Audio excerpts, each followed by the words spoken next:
Hey everybody, this is Dr. Jesse Jackson III, best-selling author and facilitator of the Don't Kick 'Em Out book and training series. Welcome. And this is video 2 in our leadership series, and this is how do we prepare our leadership for the job that they actually do. Very concerned about school executives, superintendents, school board members, central office, and school principals. Why? We're not getting the information we need to do the job at a high level. A lot of this stuff that I hear, a lot of these principals out here promoting, these trainers out here promoting, is what I call best case scenario. I always remember I had a very dear friend. We're really good friends now, but when we first met, it was not going to work out, right? And so I was recruited into an organization by the CEO, and I was his eyes and ears to challenge basically everything that was going on, because I knew for sure they didn't know what they were doing. The CEO had kind of had an idea they didn't know what they're doing, because they've been failing in the charter world for 11 years. I come into the situation, I sit at the first meeting, and I noticed, the consultant rule 101. So I had been silent probably for like 1 or 2 meetings, but I just couldn't take it at this one because this was really sickening. And so, the boss asked me to say something. He's like, "What do you think about that?" And I just had to blow it up. I mean, I'm listening to these ideas of the people sitting at the table, painting the best case scenario in every situation. Well, that's not leadership, people. Leadership's job is to always paint all scenarios of the worst possible outcome and best possible outcome, so we're prepared for both. No leader sitting at the table thinking everything's going to work out the way you planned it. That's just so ridiculous, and it's foolish. And I remember the day I did it, man, a guy just got so upset with me. I mean, we hit the wall, and me and him we butted heads for about the first month until he started seeing everything I was showing him. And it sits right there. And see, what he said was, he was like, "Jackson's just so negative." And then as we became really good friends, he was like, "You're just really in touch with reality. You know the population." Aha. And so if you know who you're serving, there's things that are predictable. That's not being negative. I know where I'm at, so let me adjust accordingly. So the first thing is, know your population. So many folks don't. And this causes folks a lot of problems. What does that mean? There are 2 types of populations I've seen in this business. If you've got one that's different than that, fine, no problem. But these are the 2 that I'm seeing dominant in the thousands of schools of my journey, right? A traditional program is where there's an assumption that 80+% of our students come from a taxpaying American home. The parents work. There's pride there to where we want to work. We don't have to have a lot of money, but we work. And education is a priority to 80% of your family. So in schools like that, the person who's really supporting the education initiative is the parent. So it's not like they have so many fantastic teachers. The person who is supporting the initiative is mom and dad, or the parent at the house. So all a teacher has to do at a school like that is what? Teach. Is that your reality? And the answer for 90% of everyone watching me is no, it's not. So when we talk about a crisis program, a critical condition program, a trauma zone school is where everything on that trauma list is reality. Death of loved ones, abuse at the house, sexual abuse, unresolved, taught how to be a liar through watching a lot of infidelity, financial issues, mental illness in family, incarcerated loved ones, attempting to be the first person in your family to graduate from high school, and mother-father rejection, the reality that people that should love you the most might treat you the worst. Trauma, emotional issues, emotional reality. And so what do you see at those schools?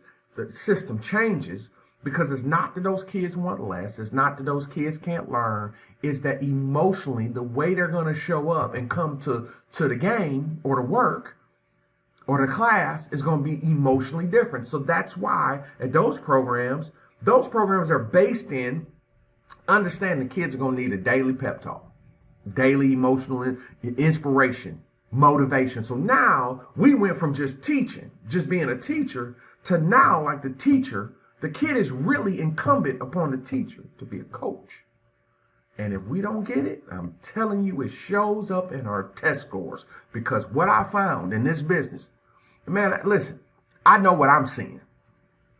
We found of my students, I got 250,000 kids in the districts that I serve. This means all in the companies and those teachers I'm teaching, but there's 250,000 in all of my network of clients. We were able to prove and pull, and when we pulled our research and our data, we found out last year that a base minimum of 20% of those kids didn't even try on their state tests. So think this through. You're an F district, a D district, even a C district. We found out that the schools that were struggling with test scores, we found out that at least we could prove 20% of those kids didn't even try. That means they sat there with their head down. They sat there, they clicked C and got all the way through it. They didn't even try. So think about this. We're F and we got people giving us no effort. That goes to validate my point. See, our kids are emotional. So if they're not feeling it, or there's a disconnect with the teacher, or I'm mad at the teacher and I want to prove a point, I just not going to do anything. And this is a reality and a mentality that we have not prepared for. So imagine you as principal, you got a big fat F sitting on your record and the kids didn't even try. The teachers are disconnected from them, don't know how to get them ready to play, don't know how to emotionally get them into, hey, this is important and here's why. And this is what you need to do. Come on, y'all, let's go. We found that in those districts that test well with the same circumstances, we found those teachers can get them kids ready to play. Those kids are playing for their coach, that teacher. And that is something there's a lot of districts won't even acknowledge. And they'll sit there and fail or even get a low C, right? Because they do not understand that brutal reality of the emotional dynamic. Because a lot of folks are cognitive.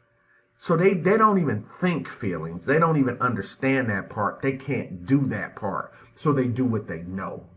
And so it doesn't make them wrong. It just means you would have to start understanding that in this business, you got to know what type of school you got. Traditional program looks one way.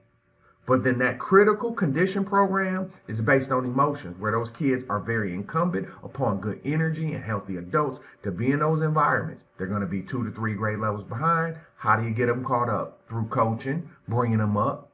Kids have behavior problems. How do you get them where you need to be? Through teaching, through guidance, through mentoring, through nurturing, and through getting them on track, connecting with them and getting them to do what you need them to do. Consistent rule enforcement, and very engaging academic instruction. That's emotion. That's a talent. That's a skill. And without it, you struggle. Here's the key. So at these type of schools, we deal with all that stuff we said about the traumas, but the difference in the program is at that traditional school, you can do one training a year. The same way we're out here doing that program. Everybody come back in August, do a big talk. Everybody's there, beach balls around, you bring in a big name speaker, spend up half your budget, get a good motivational talk and all that stuff. And the motivation lasts you about an hour. Then you go to the car, you're right back where you started because you didn't get anything from it. Life change does not start with motivation, inspiration. Life change starts with education. Until you know something different, you cannot change your life. Inspiration is not going to get you over the hump. I need knowledge. I need guidance. I'm not giving information. You can Google for that. It's the knowledge I have that I impart to people that allow them to change their own life and move forward. So that's the difference. Ours is a specialized program. When you have that critical condition program, you have to at least be either on a monthly training schedule or a quarterly training schedule. They don't even give you a choice because the emotions that you are fighting on a day-to-day basis, you have to make sure your staff is emotionally recovering and getting the guidance they need to fight that fight. And that, friends, is something we need to understand. This is why burnout in those areas is so high. This is why turnover is so high. Because we burn the folks out because we don't equip them with the tools and the emotional support they need to do the job. That's the difference in our program, and that's the difference in dealing in a critical condition program. And that is the first question you must ask yourself as a school leader, as a district boss, as a school board, and as a building boss.